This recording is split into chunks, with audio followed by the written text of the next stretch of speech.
We're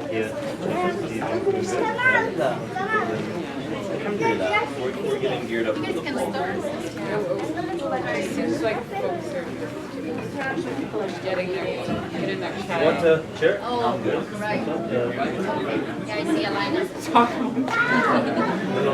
What I do sometimes, I go with my behind and lead up. And you go up and get off. It's fine. Yeah, it's too much. I like,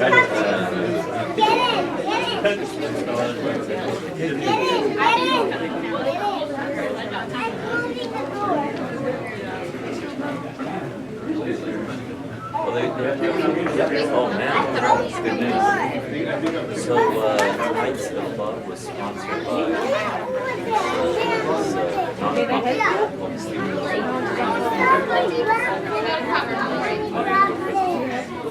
Do you want one of these? They have one. Okay. Sitting on the floor is big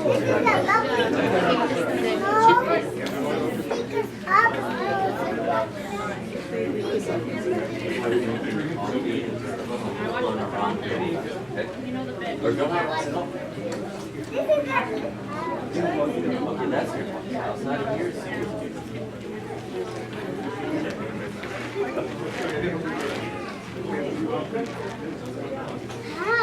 Let me bring my bag.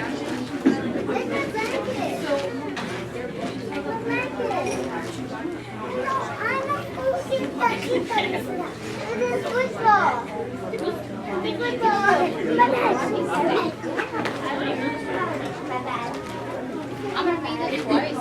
It is my blanket. I Have patience. I'm not gonna answer my name. Mama. I suggested you get started. Sure, yeah. I said, go that way. Go.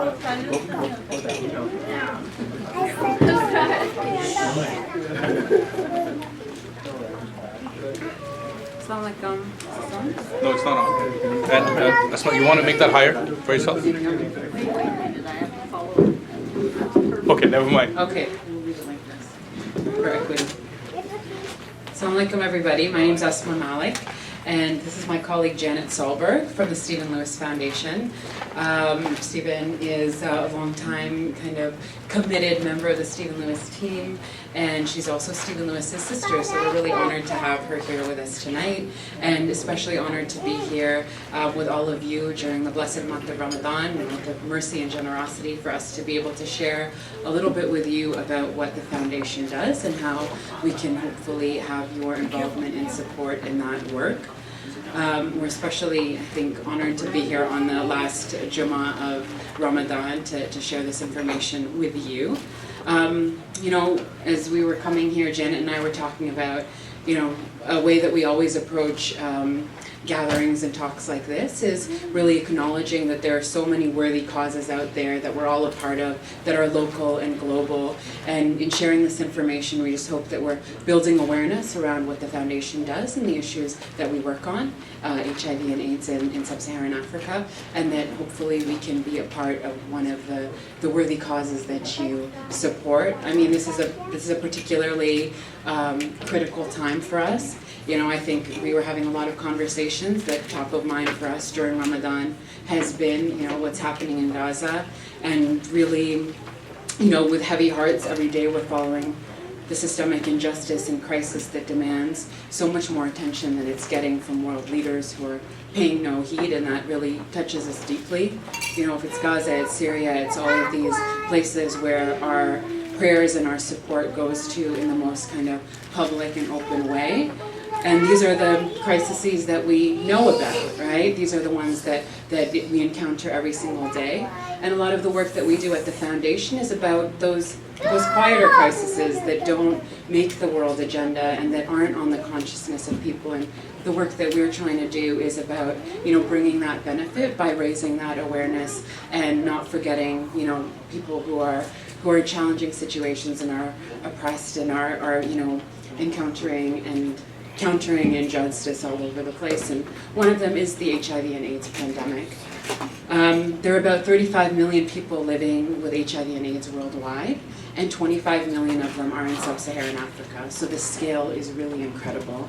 And about 16 million of them are children and youth. So many of them are orphans and vulnerable children who are, orphaned by the pandemic, and all of that, is so often left off of the world radar. And it is an issue that is incredibly challenging, and produces some very, very difficult circumstances. So the Stephen Lewis Foundation, it works to turn the tide of HIV and AIDS through partnerships with community-based organizations focused in sub-Saharan Africa, in the countries hardest hit by the pandemic. So that's really what guides our focus and and how decisions are made in terms of where our support goes. So these community-based organizations are really incredible and unique, and the foundation makes a commitment to supporting organizations that are women-focused and women-led in particular, and who support some of the most marginalized and deeply impacted by the ravages of AIDS.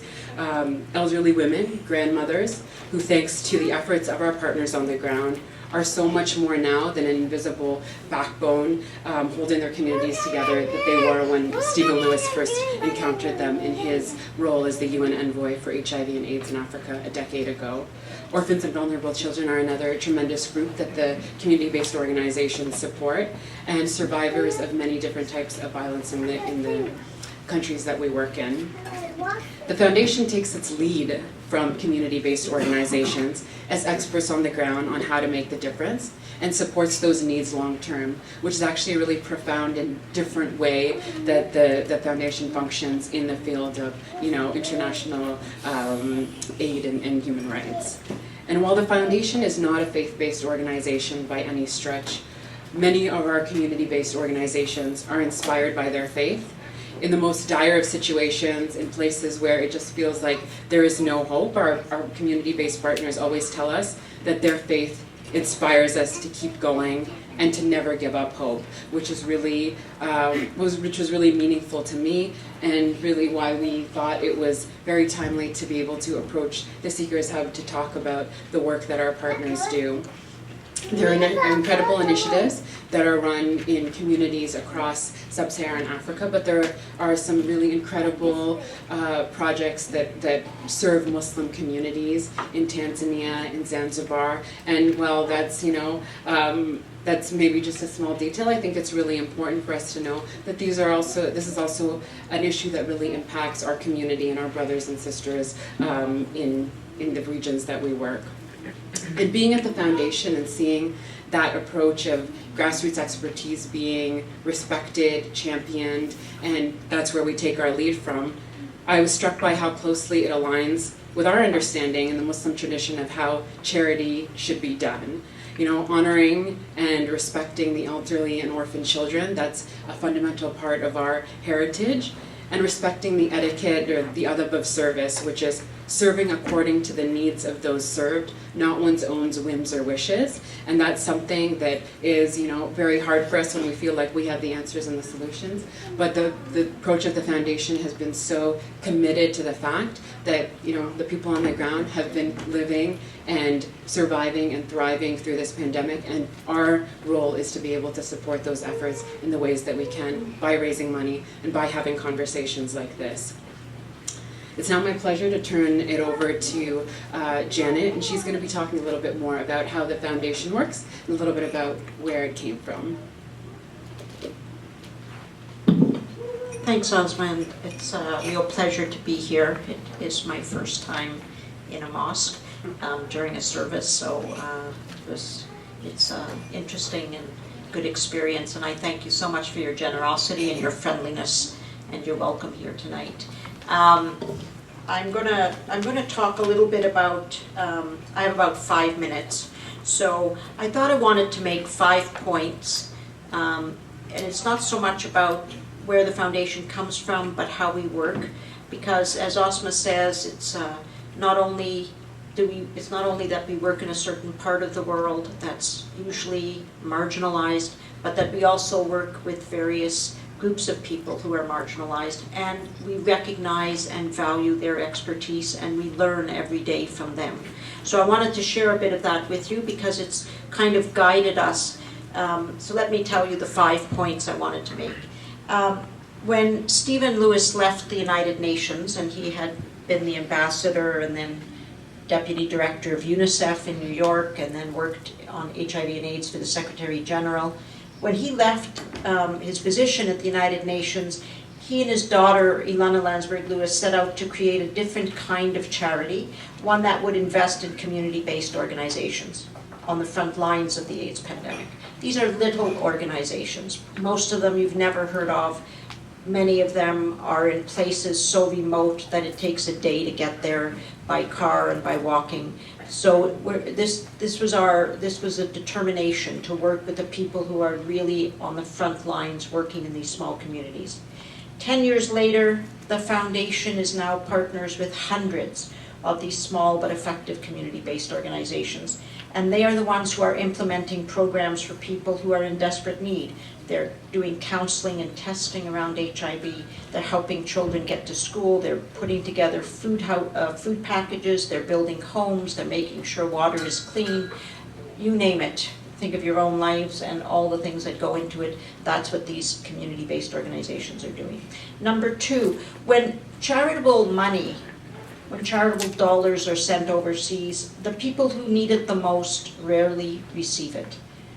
And that's why the foundation decided to focus on 15 countries most affected by HIV/AIDS in Africa, and to focus on 4 groups of people who are normally at the bottom of the charity pyramid. That's women, because they're disproportionately infected and affected by AIDS. Children, because they're the generation who will lead Africa out of the pandemic.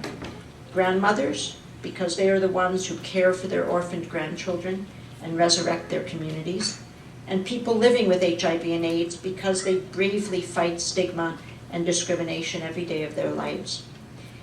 Number 3, the foundation partners with community-based organizations that take a holistic approach in their programs. Because in order to rebuild lives and communities, people need many, many things. It's not enough to just build a school or dig a well or buy a goat. These are very trendy ways of supporting communities, but that's not how the community-based organizations do it themselves.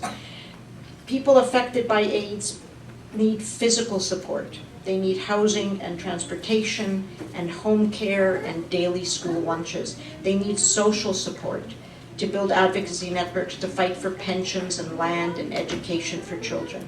They need economic support, income generating projects, from gardens to crafts to trades that allow them some economic independence. And they need emotional support like grief counseling, social networks, dance and music therapy. So that's the kind of work that they're doing and that we're supporting. Number 4, our relationship with community-based organizations is not charity. It is social justice. And it's a peer-to-peer relationship. Trust, honesty, openness, this is what marks the work and the learning that happens on both sides. The community-based organizations know what they need, and they know what to do, and they know how to do it. They set the priorities, and we take their lead. They are the experts. And number 5, the foundation supports these CBOs, the community-based organizations, as they extend their reach into other communities and deepen their own programming. Their expertise teaches us every day how they face and respond to new challenges. They are turning the tide of the AIDS pandemic with courage and tenacity, but it's not over yet. And now we'd like to show you a little video which will show you a little bit about what the community-based organizations do.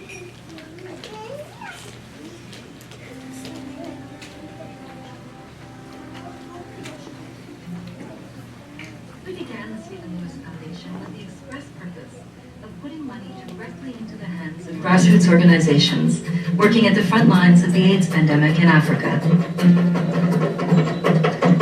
Honorable guests, ladies and gentlemen, on the stage is Bumadia Primary School, ready to present you in traditional dance entitled Olume Miri. AIDS.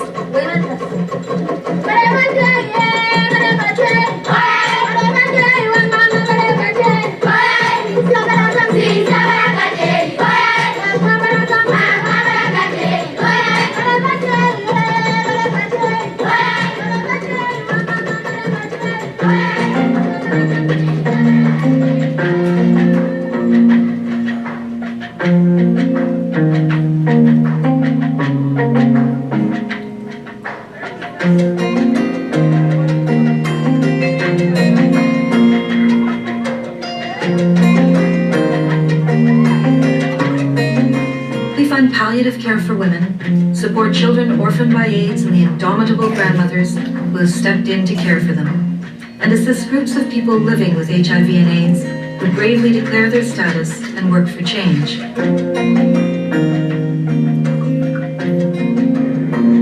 Women need special support. When they're being taken care of at home, they're being handled with dignity. When you go there, they feel there's some people who care for them, who love them.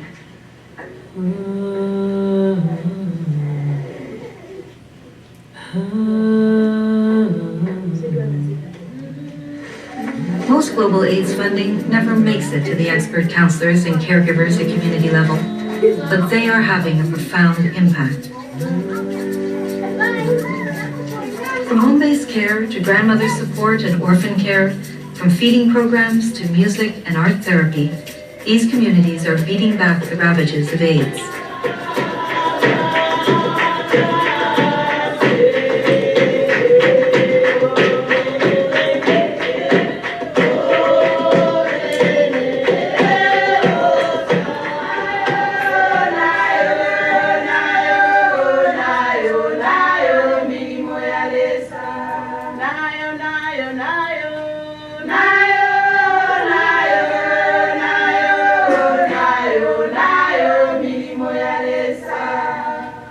This is me, this is my sister, this is my granny, this is my friend, this is my family. They're using innovative programs to reach out to children and adults alike, to street theater performances and public healing ceremonies. People with HIV and AIDS are finding the courage to address stigma and encourage others to be tested.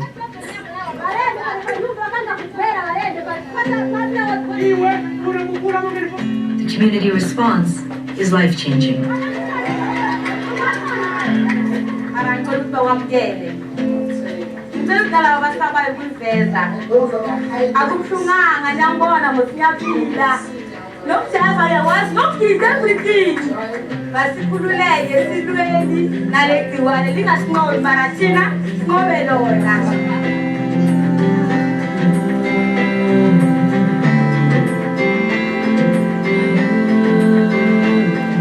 With enough resources, they are on the precipice of creating lasting change.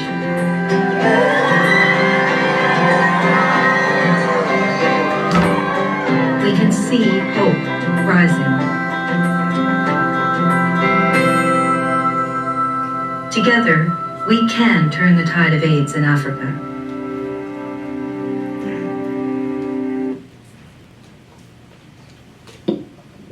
So by now we've kind of given you a snapshot of the work that happens on the ground, you know, the unique way that the foundation works. But there's also a couple of reasons that I want to share with you about why the urgency of the need continues and why we're here today to talk to you all. So one of the big reasons why the urgency of need continues, especially around this issue, is austerity. It's a phrase that we hear in all sorts of different circles, but when it comes to work like this, we haven't really quite recovered from the 2008 recession globally.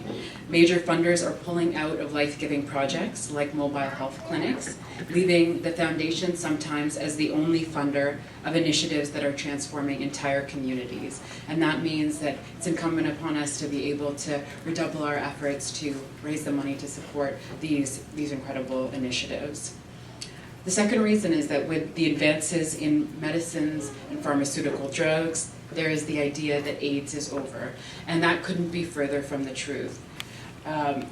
Like I mentioned, with the approximately 35 million people living with HIV and AIDS and 25 million of them in sub-Saharan Africa, and only a fraction of them receiving the treatment that they actually need, there is a whole community of people who are struggling to survive and thrive and live with HIV and AIDS, and so the pandemic is not over by any stretch of the imagination.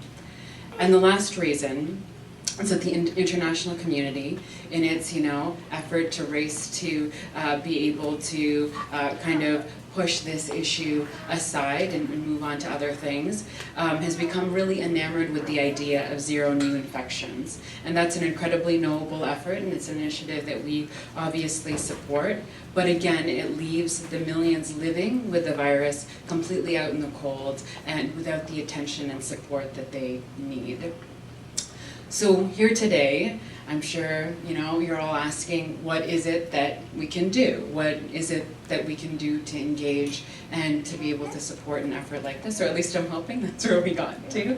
We at least started that conversation.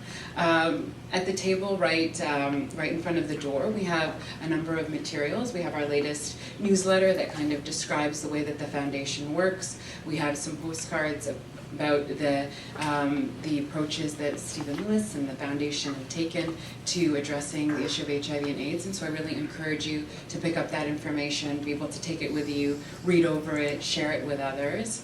There's also a box there to be able to make donations, and you can go online at StephenLewisFoundation.org/donate to be able to continue that support and to really engage with the efforts of the organization.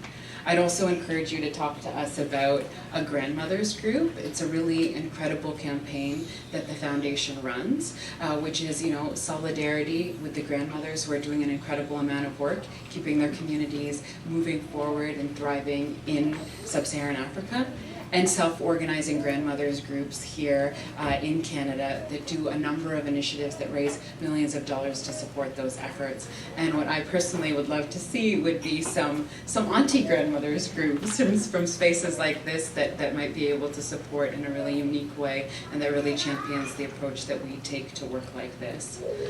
So I thank you so much for all your time and attention, and especially to Sheikh Faraz and the whole team at the SeekersHub for giving us this opportunity on this really, blessed night to share this information, and hopefully again to have inspired some of you to include the foundation in all of the incredible work that you already do. Thank you.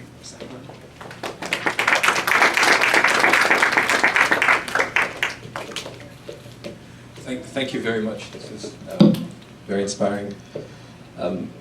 We met with Janet and Asma about a month ago, and really we hope that this be the beginning of a partnership that we enter into. We want to support the efforts of the Stephen Lewis Foundation, and really what moves this is that human life is something is sacred, right? is very sacred, and the believer cares about every human soul, right? And for there to be